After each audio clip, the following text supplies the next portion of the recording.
Bismillahirrahmanirrahim. Assalamualaikum warahmatullahi ta'ala wabarakatuh.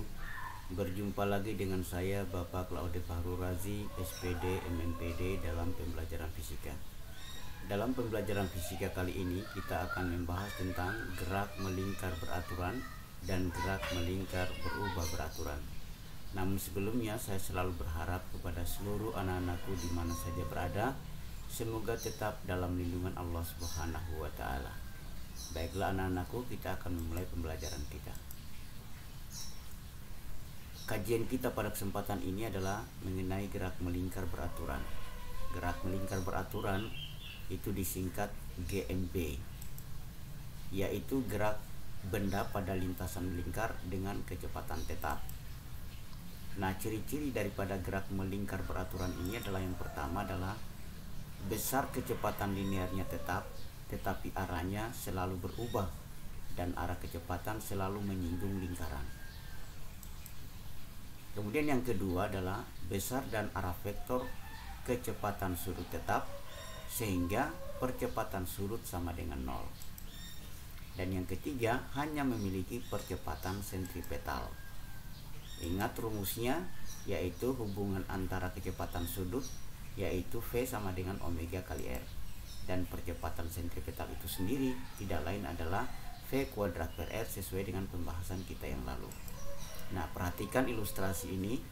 Ini sebuah lingkaran, digambarkan bahwa ada sebuah partikel yang bergerak dari titik ini dengan kecepatan V.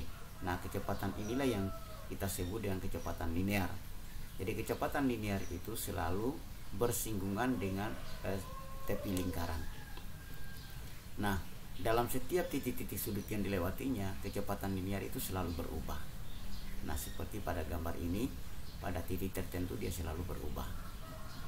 Kemudian besar dan arah vektor kecepatan sudut tetap sehingga percepatan sudut sama dengan 0, karena percepatan sudut itu bekerja pada titik pusat lingkaran.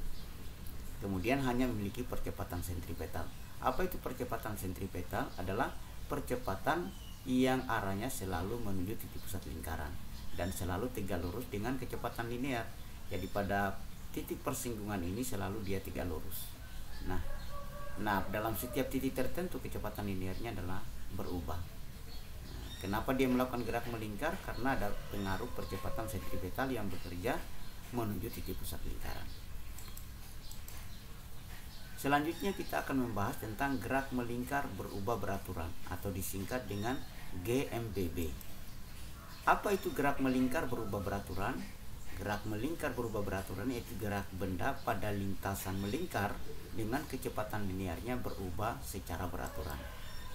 Nah, ciri-ciri daripada gerak melingkar beraturan ini adalah yang pertama, besar kecepatan linearnya berubah beraturan. Kemudian yang kedua, kecepatan sudutnya berubah beraturan. Dan yang ketiga adalah percepatan sudutnya konstan. Dan yang keempat adalah memiliki percepatan sentripetal dan percepatan tangensial. Nah, persamaan yang berlaku pada gerak melingkar berubah beraturan ini adalah pertama itu adalah omega T sama dengan omega 0 ditambah dengan alfa kali T. Persamaan yang kedua adalah menentukan posisi sudut yaitu theta sama dengan omega 0 kali T ditambah dengan sopor 2 percepatan sudut dikalikan dengan T kuadrat. Dan persamaan yang ketiga adalah omega T kuadrat sama dengan omega 0 kuadrat ditambah dengan 2 kali alfa theta. Nah, kenapa saya tuliskan dengan persamaan ini? Supaya menggampangkan kita mengingat persamaan daripada gerak melingkar beraturan. Cukup kita mengingat tentang gerak lurus berubah beraturan, ya. Seperti ini. Tinggal kita ganti yang V ini kita ganti dengan omega. Kemudian pada posisi sudut S ini kita ganti dengan theta. Kemudian pada persamaan yang ketiga V tetap kita ganti dengan omega. Sehingga persamaan ini saya sandingkan supaya untuk memudahkan kita mengingat persamaan daripada gerak melingkar berubah beraturan.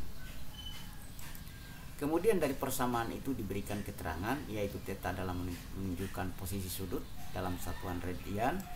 Kemudian omega 0 adalah kecepatan sudut awal dalam satuan radian per sekon. kemudian omega T sama dengan kecepatan sudut akhir dalam radian per sekon. Kemudian alfa itu sendiri sama dengan percepatan sudut dalam satuan radian per sekon kuadrat. Kemudian T sama dengan waktu dalam satuan sekon. Nah, berikut anak-anak kita akan membahas tentang percepatan tangensial. Apa itu percepatan tangensial? Adalah percepatan yang arahnya sama atau berlawanan arah dengan kecepatan linear. Nah, secara matematis percepatan tangensial dirumuskan dengan AT sama dengan alfa kali R. Dengan diberikan keterangan AT itu sendiri adalah percepatan tangensial dalam satuan meter per sekon kuadrat, kemudian alfa sama dengan percepatan sudut dalam radian per sekon kuadrat, kemudian R adalah jari-jari dalam satuan meter. Nah, kembali saya mengajak anak-anakku untuk memperhatikan gambar ini atau ilustrasi ini untuk kita bisa pahami tentang percepatan tangensial. Percepatan tangensial itu sendiri sama atau berlawanan arah dengan kecepatan linear karena dia selalu bekerja pada tepi atau bersinggungan dengan tepi lingkaran. Sedangkan percepatan sentripetal dia selalu bekerja pada menuju titik pusat lingkaran seperti ini. Nah, kalau misalnya kita tuliskan dalam sebuah vektor atau dalam koordinat kartesius, maka kita bisa lukiskan bahwa percepatan tangensial arah vertikal sedangkan percepatan sentripetal arah horizontal, maka bisa dihubungkan bahwa kedua garis ini tegak lurus. Maka untuk yang membagi dua daripada hubungan itu adalah A, tidak lain adalah akar daripada AT kuadrat ditambah dengan AS kuadrat. Nah, tangents tetanya itu sendiri adalah perbandingan antara AT per AS. Nah, sebagai aplikasi daripada persamaan yang saya telah terangkan tadi, maka marilah saya berikan contoh, yaitu sebuah roller coaster bergerak melewati rel berbentuk lingkaran. Di titik teratas kecepatannya 10 radian per sekon, sedangkan di titik paling bawah kecepatannya 40 radian per sekon.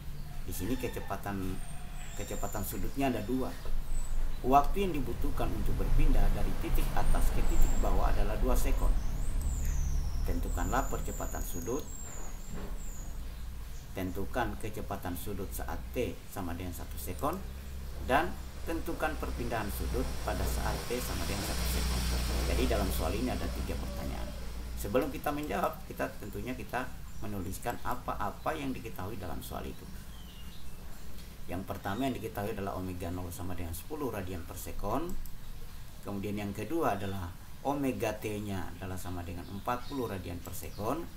Kemudian T sama dengan 2 sekon. Nah, yang ditanya adalah yang pertama itu adalah percepatan sudut atau alfa.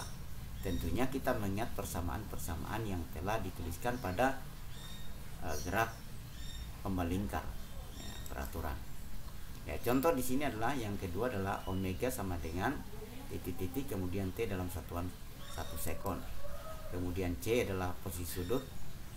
Kemudian dalam T sama dengan 1 sekon. Nah, kita coba menjawab dari soal ini adalah kita menggunakan persamaan yang pertama, yaitu omega T sama dengan omega 0 ditambah dengan alfa T. Nah, karena omega T-nya sudah diketahui 40, maka tinggal kita substitusi. Kemudian omega 0-nya kita masukkan, kemudian ditambah dengan alfa 2. Alfa kali 2 dikalikan waktu. Nah, karena di sini 40, maka disandingkan dengan 10, maka menjadi 40 dikurang 10 sama dengan 30, sama dengan 2 alfa.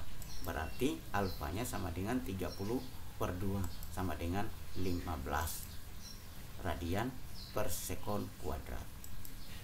Kemudian berikut pertanyaan yang kedua. Kalau kita lihat pertanyaan yang kedua, bahkan masih menggunakan persamaan yang sama, yaitu omega T sama dengan omega 0 ditambah dengan alfa T. Yang berubah tinggal waktunya. Tinggal kita substitusi. Omega T-nya yang sama dengan omega 0 adalah 10 sesuai pertanyaan. Kemudian ditambah dengan 15 kali 1, yaitu alfa kali T. Maka dengan sendirinya 15 kali 1 adalah 15 tambah 10 sama dengan omega T-nya sama dengan 25 radian per sekon. Kemudian pertanyaan yang ketiga adalah menunjukkan perpindahan sudut atau posisi sudut. maka kita menggunakan persamaan yang ketiga, theta sama dengan omega 0T ditambah dengan 1/2 alfa T kuadrat. Tinggal kita substitusi yang diketahui, omega 0-nya sama dengan 10 dikalikan T sama dengan 1 ditambah dengan 1/2 dikalikan dengan alfanya 15 dikali dengan 1 dikuadratkan. 1 dikuadrat sama dengan 1 dikali 15 sama dengan 15 dibagi 2 sama dengan 7,5. Berarti 10 ditambah 7,5, hasilnya posisi sudutnya adalah 17,5 radian. Nah, selanjutnya adalah kita membahas tentang hubungan roda-roda pada gerak melingkar. Di sini ada beberapa tipe hubungan roda-roda yang akan kita lihat nanti satu persatu. Pertama adalah dihubungkan dengan tali, seperti pada gambar ini. Nah, karena yang dihubungkan dengan tali yang berada pada tepi yang bersinggungan ini adalah kecepatan linear, maka dengan sendirinya kalau dihubungkan seperti ini, maka kecepatan linearnya sama. Berarti VA sama dengan VB. Nah, hubungan antara kecepatan linear dengan kecepatan sudut adalah omega kali R, maka VA dapat diuraikan omega A dikalikan RA sama dengan omega B dikalikan RB. Dengan mengingat rumus tadi adalah omega sama dengan V per R atau V sama dengan omega kali R. Kemudian bagaimana dengan roda-roda yang bersinggungan seperti ini? Karena yang bersinggungan di tepi juga kecepatan linear, maka antara yang bersinggungan dan yang dihubungkan dengan tali memiliki persamaan yang sama, yaitu VA sama dengan VB atau kecepatan linearnya sama. Maka dapat diuraikan juga sama seperti dengan persamaan di atas, yaitu omega A dikalikan RA sama dengan omega B dikalikan RB. Kemudian pada gambar yang ketiga adalah juga bersinggungan, tetapi di sini adalah ditentukan oleh jumlah gerigi dari roda-roda ini. Karena yang bersinggungan itu juga di tepi, maka dia juga kecepatan linear. Tapi karena yang di sini yang menjadi tolok ukurnya adalah